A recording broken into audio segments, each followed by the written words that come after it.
नमस्कार, स्वागत आहे सर्वांचं आपल्या यूट्यूब चॅनलवरती। महाराष्ट्रातील संजय गांधी निराधार अनुदान योजनेच्या लाभार्थ्यांसाठी अत्यंत महत्त्वाची माहिती जुलै-ऑगस्ट वितरणासंदर्भातली ऑफिशियल अपडेट आहे, त्यामुळे व्हिडिओला स्किप न करता शेवटपर्यंत व्हिडिओ पहा। आपण वितरणासंदर्भातली माहिती पाहणार आहोत। पहा, निराधार योजनेतील लाभार्थ्यांपैकी दिव्यांग सक्षमीकरण विभागांच्या लाभार्थ्यांना अगोदर वितरण करण्यात येत आहे आणि त्या संदर्भातला ऑफिशियल शासन निर्णय सुद्धा जारी झालेला आहे।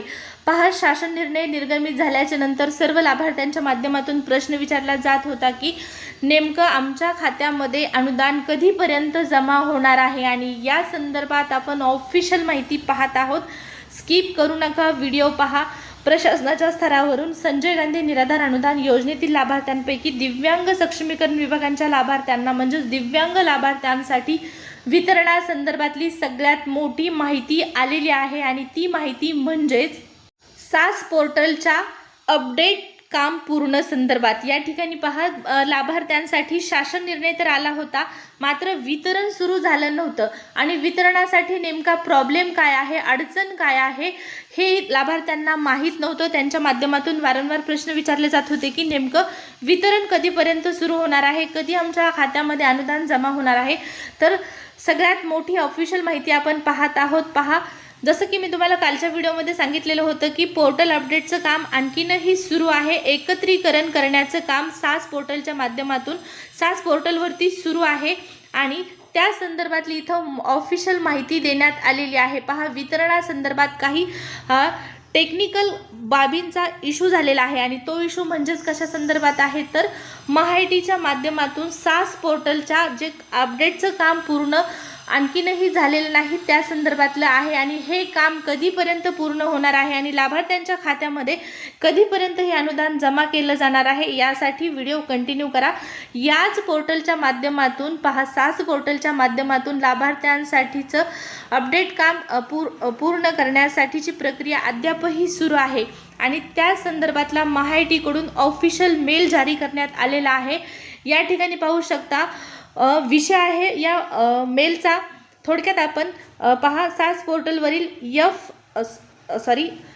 पोर्टलवरील RFT निर्मिती संदर्भात आयुक्त दिव्यांग कल्याण महाराष्ट्र यांच्यासाठी हा मेल पाठवण्यात आलेला असून त्यामध्ये सांगण्यात आलेलं आहे केंद्र शासनाच्या योजनांसाठी NSAP त्याचबरोबर APIचे सास पोर्टलशी एकत्रीकरण करण्याचे काम अद्याप सुरू आहे, आणि यामध्ये हे काम जे आहे ते एकत्रीकरणाचं जे काम आहे मंगळवार दिनांक 4 ऑगस्ट 2026 पर्यंत पूर्ण होण्याची अपेक्षा आहे। म्हणजेच काय तर जे पोर्टलचं काम बाकी आहे ते आज पूर्ण होणार असल्याची इथं माहिती मिळालेली आहे, आणि त्यानुसार API एकत्रीकरण पूर्ण झाल्यानंतर केंद्र शासनाच्या योजनांसाठी रिक्वेस्ट फॉर ट्रान्सफर फाईल तयार करणे आणि त्यावरील पुढील प्रक्रिया सुरू करण्यात येईल अशी इथं माहिती मिळालेली आहे।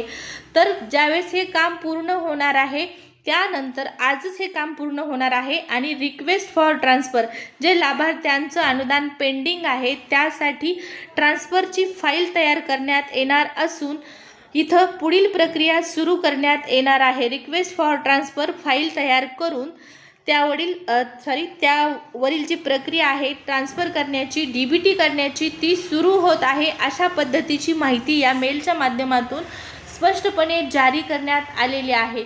याचाच अर्थ थोडक्यात साध्या सोप्या सरळ भाषेमध्ये समजून घ्यायचं असेल तर तो म्हणजे की जे लाभार्थ्यांचं पेंडिंग अनुदान आहे, जो लाभार्थ्यांना आणखीन हप्ता जमा झालेला नाही, अनुदान जे जमा झालेलं नाही ते अनुदान जमा होण्यासाठीची जी प्रक्रिया आहे ती आज पूर्ण होणार आहे, आणि त्यानंतर ट्रान्सफरची प्रक्रिया होऊन लाभार्थ्यांच्या खात्यामध्ये DBT करण्यात येईल। पोर्टलचं काम आजच पूर्ण होत असल्याची माहिती इथं मिळालेली आहे। अपेक्षा आहे, आपणही अपेक्षा करूया की ही जी काम सुरू आहे पोर्टलचं ते लवकरात लवकर होऊन वितरणाची प्रक्रिया तात्काळ सुरू करण्यात यावी। परंतु सगळ्यात महत्त्वाचं म्हणजे नेमकं वितरण कुठं अडलेलं आहे, का होत नाही, नेमका प्रॉब्लेम काय आहे हे स्पष्ट होणं सुद्धा गरजेचं आहे तितकंच। तर पहा, ही माहिती देण्यात आलेली आहे लाभार्थ्यांसाठी, जरी नसली तरी पण त्यांच्यापर्यंत पोहोचवण्याचं काम आपण या व्हिडिओच्या माध्यमातून केलेलं आहे। नेमका हप्ता का मिळत नाही, का आलेला नाही आणि कधीपर्यंत त्याचं वितरण सुरू होईल, ही माहिती या व्हिडिओच्या माध्यमातून स्पष्ट करण्याचा प्रयत्न केलेला आहे. व्हिडिओ जर आवडला असेल तर लाईक आणि सबस्क्राईब करायला अजिबात विसरायचं नाही. दिव्यांग सक्षमीकरण विभागांच्या लाभार्थ्यांना आता लवकरच वितरण सुरू होत आहे.